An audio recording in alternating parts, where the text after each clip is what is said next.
Tenemos noticias, por supuesto. Horacio, comentanos de qué se trata.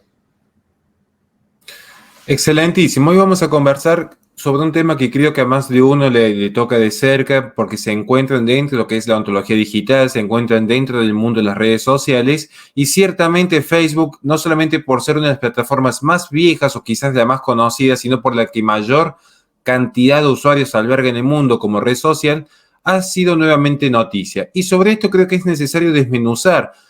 Primero vamos a ir de lo más pequeño, es decir, de mi humilde análisis en torno a qué ha acontecido en los últimos días, para luego analizar un proceso un poco más macro vinculado a la geopolítica, donde nuestro especialista Nicolás Rivarola claramente que va a hacer gala de su conocimiento.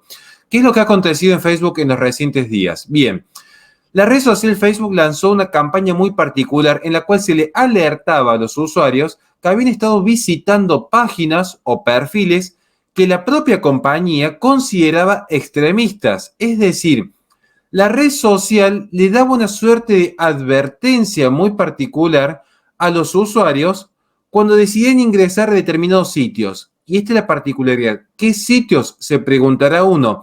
Curiosamente, todos los sitios, entre comillas, extremistas, eran siempre un espacio del ala de la derecha conservadora. Es decir, aquellos que podían mostrar una opinión divergente en cuanto a las agendas de género, en cuanto a las agendas del feminismo, ciertas teorías críticas del ecologismo, ciertas teorías críticas al progresismo internacional, y aquí automáticamente la policía del pensamiento activaba sus mecanismos.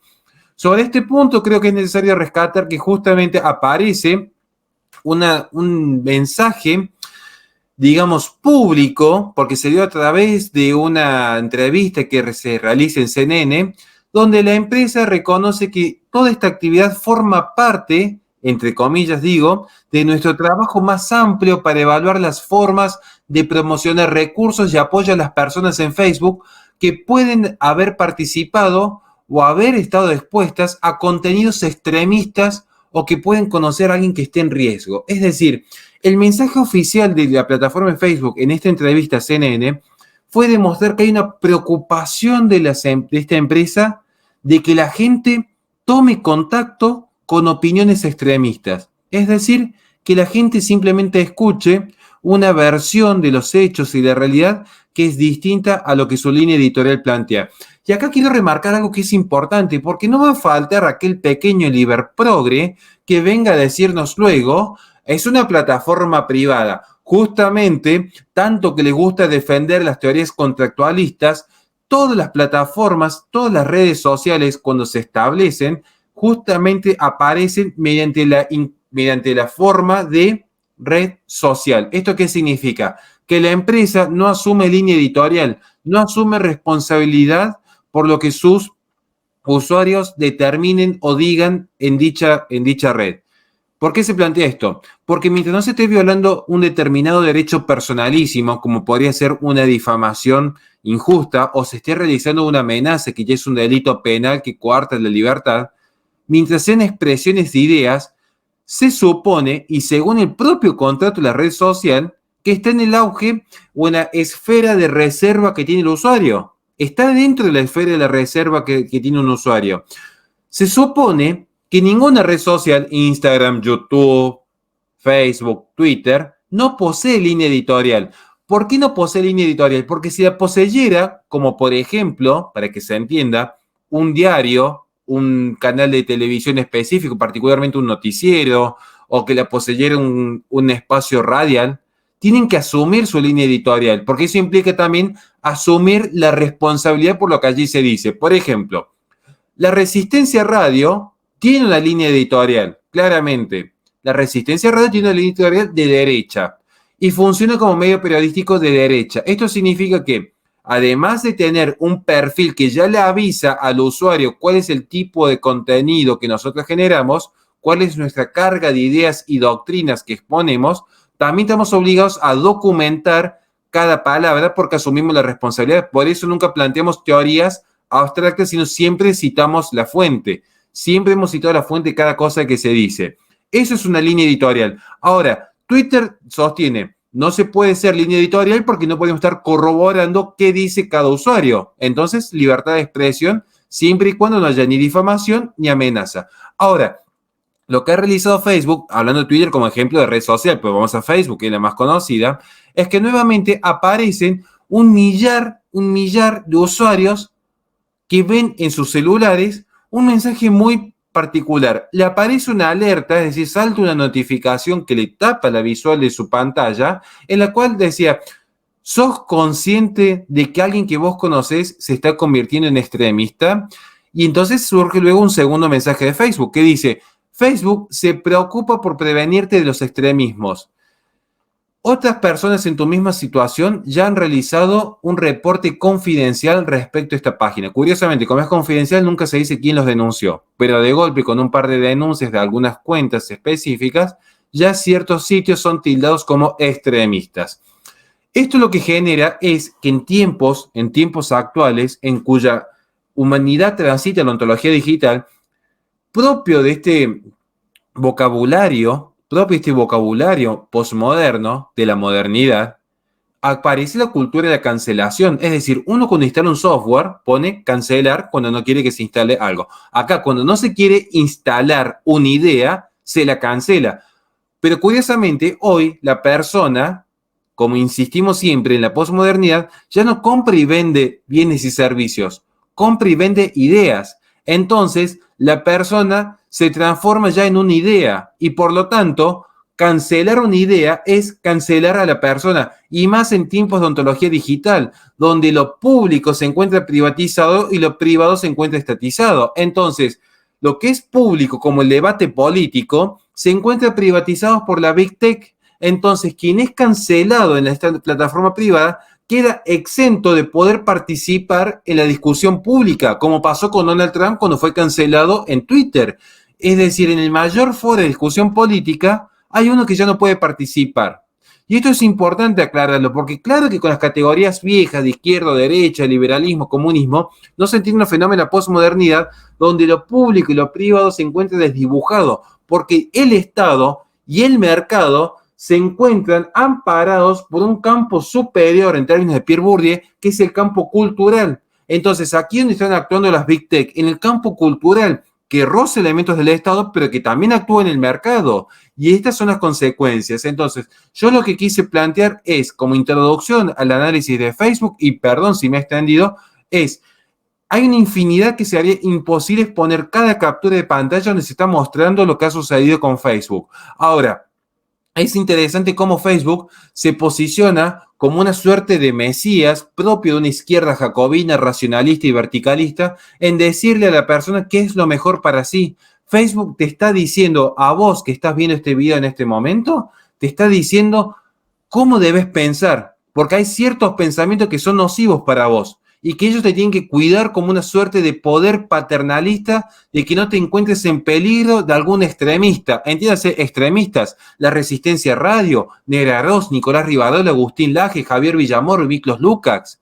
Esos son los extremistas. Y de esa gente te está cuidando Facebook, porque ellos son ese poder superior que te va a dar la mejor seguridad.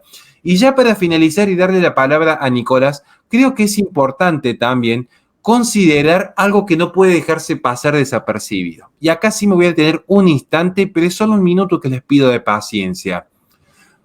Porque si Facebook puede desplegar una campaña de seguridad de tal escala que pueda advertir a cada usuario que visite páginas o publicaciones conservadoras, entonces la compañía debería responderle al mundo por qué durante varios años consecutivos hasta el día de hoy sigue siendo la principal plataforma de tráfico sexual donde incluso menores de edad son engañados por sus depredadores y sometidos a la explotación sexual, mientras afirma dicha compañía que hace todo lo posible para erradicarla. No se olviden que Facebook registra el 95% de denuncias de contenido de explotación sexual infantil.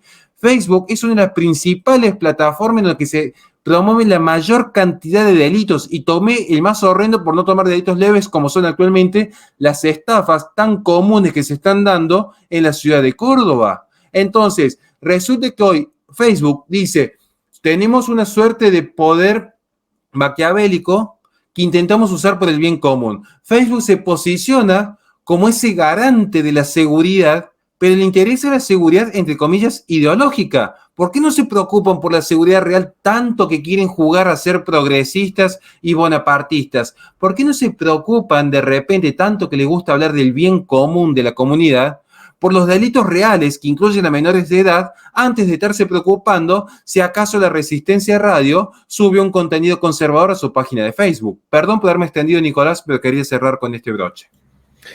Antes de que Nicolás haga su intervención, quería mencionar un par de puntos con respecto a lo que Facebook realmente considera un extremismo, ¿no? Porque podemos ver que no ha saltado este mensaje hacia gente, por ejemplo, que está militando y que defiende la dictadura cubana, la gente que está militando y defiende, por ejemplo, lo que sucede en Corea del Norte, lo que sucede, por ejemplo, en China, en la China comunista, tampoco a la gente que está militando lo que sucede en Venezuela, y que incluso hay grupos de gente que vive en Venezuela que en alianza con el gobierno te hacen todo tipo de persecuciones a los opositores, y ese tipo de personas que están armadas y que actúan en contra de otras personas que piensan diferente a ellos, no son considerados extremistas para Facebook, por más que esas personas estén dispuestos y utilicen las armas contra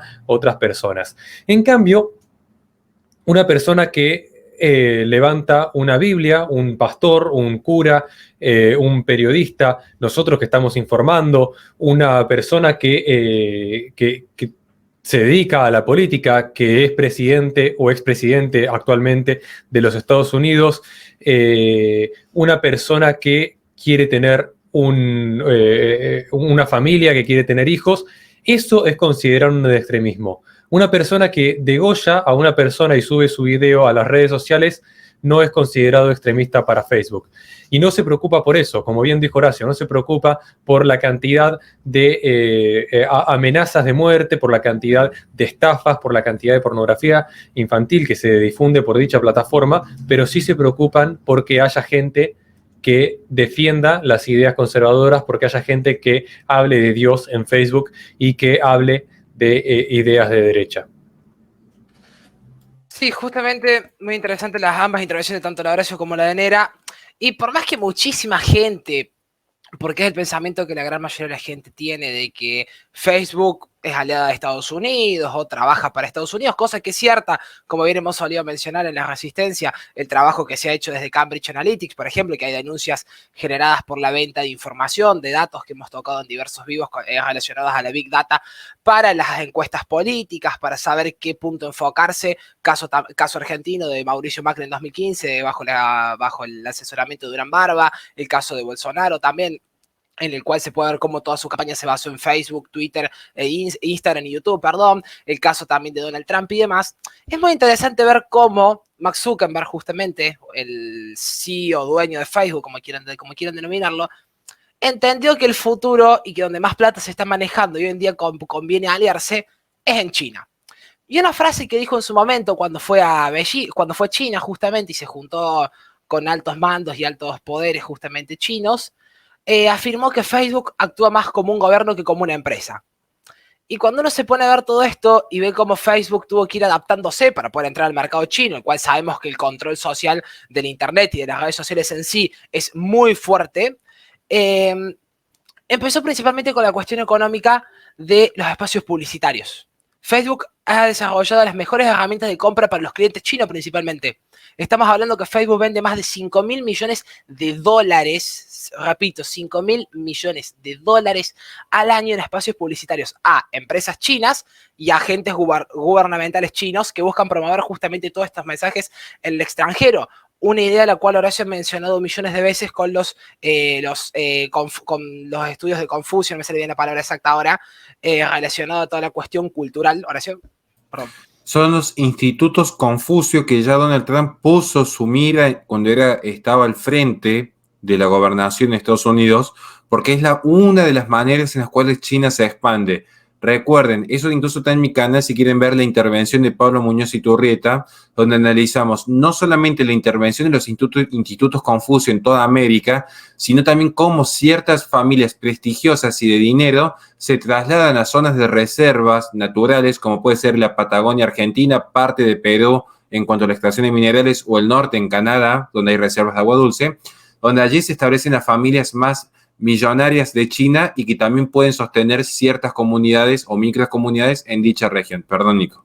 Sí, justamente todo esto también generado por los 5.000 millones de dólares que estamos hablando que se está gastando en Facebook para publicidad, no en China, en el extranjero, pero de ideas chinas, teniendo en cuenta que China, por ejemplo, es el segundo país que más ingresos le está aportando a Facebook hoy en día, con tendencias claramente a superar los ingresos que le da Estados Unidos a Facebook. Y cuando uno se pone a ver el vínculo tan cercano que está teniendo Beijing con Facebook, puede ver, por ejemplo, que hasta se está pensando en instalar una empresa filial directamente en la ciudad china de Haxum, por ejemplo.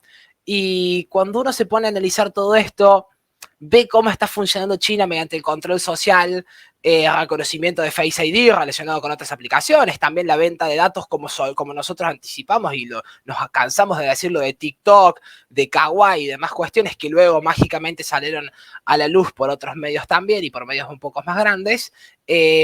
Podemos ver claramente que hoy en día tiene más poder todas estas Big Tech que justamente hasta un propio gobierno. Cabe recordar los casos concretos, por ejemplo, de la censura que sufrió el tan conocido obviamente Donald Trump, también el caso del presidente de Nigeria que sufrió censura por un mensaje parecido al de Donald Trump, y automáticamente cuando decidió decir, bueno, si vos censurás al presidente, no tenés autoridad, no podés ni siquiera trabajar y prestar servicios en mi país, automáticamente la libertad de expresión era un derecho, salió Amnistía Internacional y todas estas organizaciones supranacionales a poner el grito en el cielo. Ahora yo no sé si querés... Eso, Nico, no fue por Facebook, fue por Twitter. Por eso sí, pero estamos hablando de las grandes víctimas en general. Sí, claramente. sí, se entiende. Y cuando uno se pone a ver también el caso de Birmania, en el cual lo primero que hizo el gobierno, viéndole la influencia china y demás, fue justamente bloquear el Internet y bloquear todas estas grandes tecnologías, todas estas grandes redes sociales como Facebook, Twitter, Instagram, YouTube y demás, podemos ver que hoy en día no solamente la política propiamente dicho, sino las campañas políticas y en las relaciones internacionales, la importancia que tienen las redes sociales es mucho más de lo que uno puede creer para lo que sirven, que subir un posteo en Instagram con una frase reflexiva, un post en Facebook o insultarse con alguien en Twitter. Y aquí, justo mientras vos estabas dialogando, Nicolás, me acaba de llegar un mensaje muy particular de un seguidor, así que quiero aprovechar desde ya justamente a mandar un saludo a Susana D'Avanzo, que me hizo recordar un tema que no es menor, cuando estamos hablando justamente de lo que es las redes sociales, que se incluye incluso lo que planteó Negra Rose respecto a ciertos regímenes, porque hoy existe esta idea de que la izquierda es estatista y es enemiga del capital. De hecho, al contrario, hay una corriente de pensamiento que es el aceleracionismo, que buscan justamente profundizar el avance y la concentración de capitales para que en un determinado punto se genere la tan anhelada igualdad. Recuerden el foro de Davos, el no poseerás nada y serás feliz. ¿Por qué? Porque en el mundo digital no se posee nada. De hecho, el mundo entero está estribando hacia el sistema propio del sistema de licencias de software de 1993.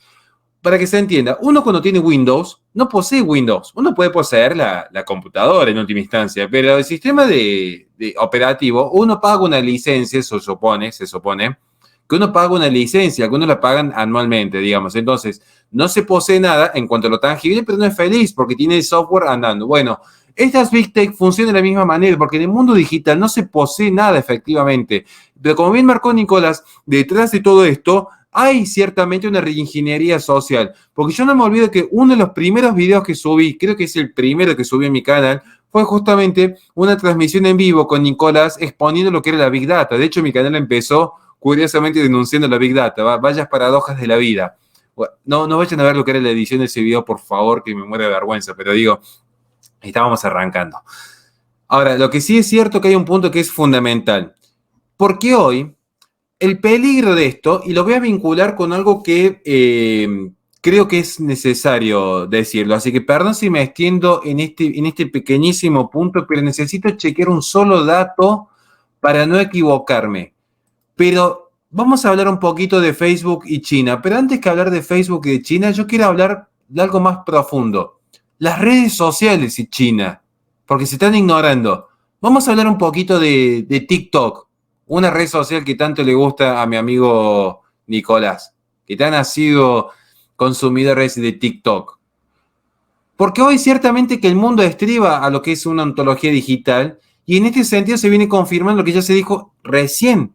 Lo público es privado, lo privado es público. Entonces, las corporaciones actualmente fungen como elemento soberano de poder y las ideas de soberanía, como de libertad, ya que estamos hablando, han desaparecido por completo. Hoy hablar de libertad o soberanía es básicamente irrisorio, cuanto no ficticio. En este punto se debe entender que el riesgo de inmiscuirse a la velocidad y la vorágine del mundo de las redes sociales sin reflexionar implica que uno queda totalmente atrapado por, valga la redundancia, la red. Eso es una red. ¿Qué es una red si no acaso para atrapar?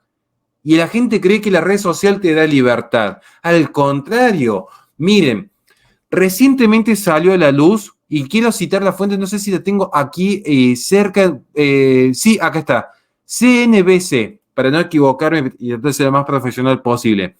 En CNBC se mantuvo el anonimato claramente por las represalias que tienen. En Los Ángeles, una reclutadora o una agente de empleo, para que se entienda, no sé cómo le ven en otros países, junto a 4 ex empleados de TikTok en su filial de Los Ángeles, empezaron a ventilar información. Y dentro de la información que ventilaron se demostró que además de la explotación laboral que poseían, porque debían trabajar más de 12 horas, dado el cambio, tenían que trabajar las horas de oficina más las horas extras que debían realizar por el cambio horario que había con China, porque todas las órdenes que poseía TikTok en Los Ángeles, en su filial de Los Ángeles, para distribuir este servicio en el país de Estados Unidos, provenían de la empresa ByteDance. Bien, no sé bien cómo se pronuncia, bueno, B larga YTE, espacio DANCE. No es muy bueno mi inglés, así que desde ya pido disculpas por la falta de profesionalismo. Ahora, esta era la casa matriz de TikTok. ByteDance es la casa matriz de TikTok. Todas las órdenes que reciben las filiales de TikTok en el mundo provienen de dicha corporación. Y dicha corporación está centrada en Beijing.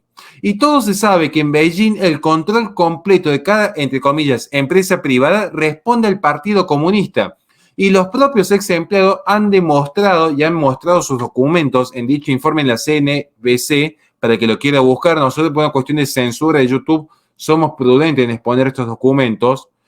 Han demostrado cómo se filtra información de TikTok hacia esta empresa, que insisto, empresa controlada por el Partido Comunista Chino. Información de los usuarios de TikTok que se están enviando. Lo mismo sucede con Facebook. ¿O ustedes creen que el sistema de algoritmo de Facebook es distinto, funcionan bajo otra lógica y bajo otra seguridad? Recuerden, y esto lo escribo en mi libro, en un momento yo analizo, perdón, es mentira, en mi libro no está esta parte. Ahora que me acuerdo, lo había reservado para un ensayo que iba a publicar.